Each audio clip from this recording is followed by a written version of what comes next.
there are two decks of importance. The adventure deck, which has all the types of terrain that you will find on the map. And when you flip up that card, you will match it to whatever the terrain is that you're at. Now we'll show you how this works. We're going to draw two cards, both face down, and then we're going to choose the first card if we want to keep and use it, or we're going to discard that card and we must then use the second card. So I'll place those here. The second deck that's important here is the encounter deck. The encounter deck, once you've determined what you found, shadows, an event, or a location, will tell you what you have to do here. Here we have to fight the shadows. Here we have a trap. And here we have the market if it's a location. Then you can spend gold to buy the things at the market. And there's even a relic available in these catacombs if you were to find them and roll a 1. Here's the shadow dragon. Okay. So the first thing we're going to do is we start here and we can move up to 3, but we must stop if we reach a question mark. So because I can get crystals by going to the mountains as the wizard, I'm going to go here. I'm going to go here. You can see here I have a 4. So I am going to pick up an adventure card, and we'll see I have to draw 2.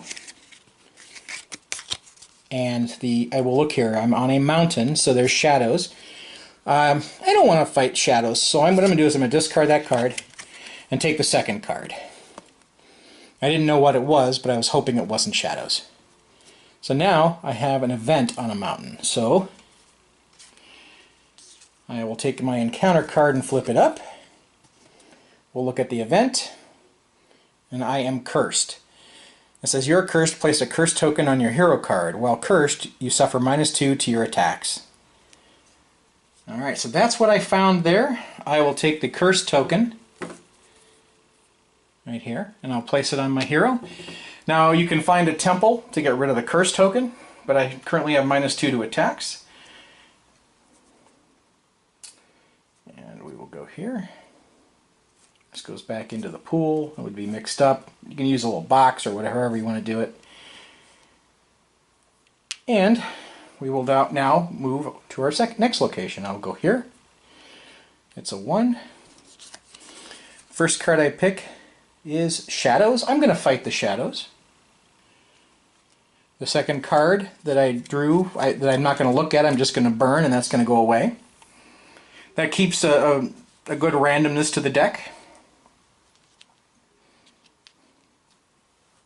So let's get an encounter card here, and we'll look at our shadows. So the shadows have a question mark and a 4, so that's a 1 for the question mark, and a 4. So I will take my dice,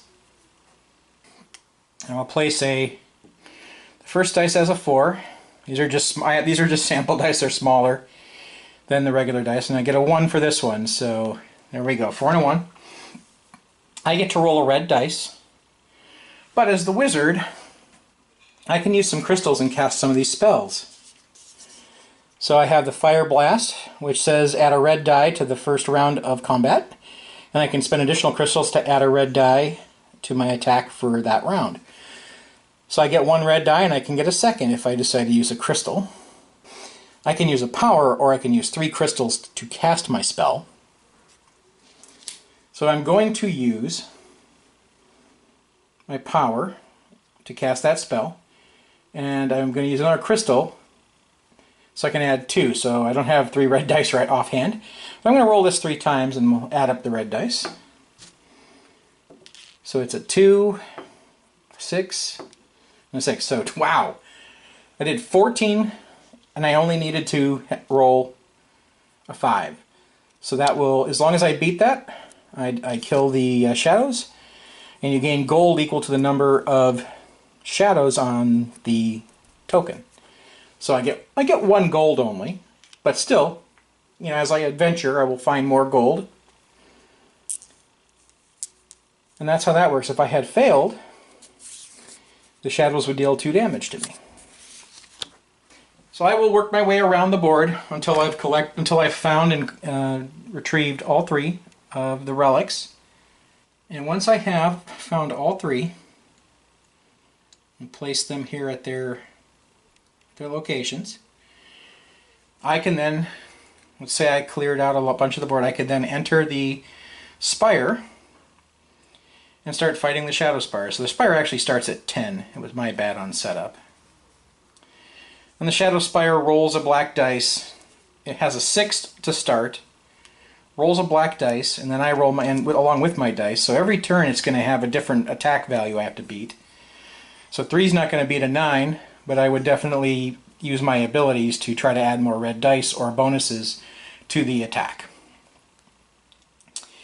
And once then you do damage if you beat the number equal to your red dice, and if you reduce that to 0, the Shadow Spire is dead. The same works with the dragon. The dragon maintains its health. And when you go in to fight when you enter a Shadow Keep, you have to fight the Shadow Keep to be allowed to place the relic there. And that's pretty much how the game plays.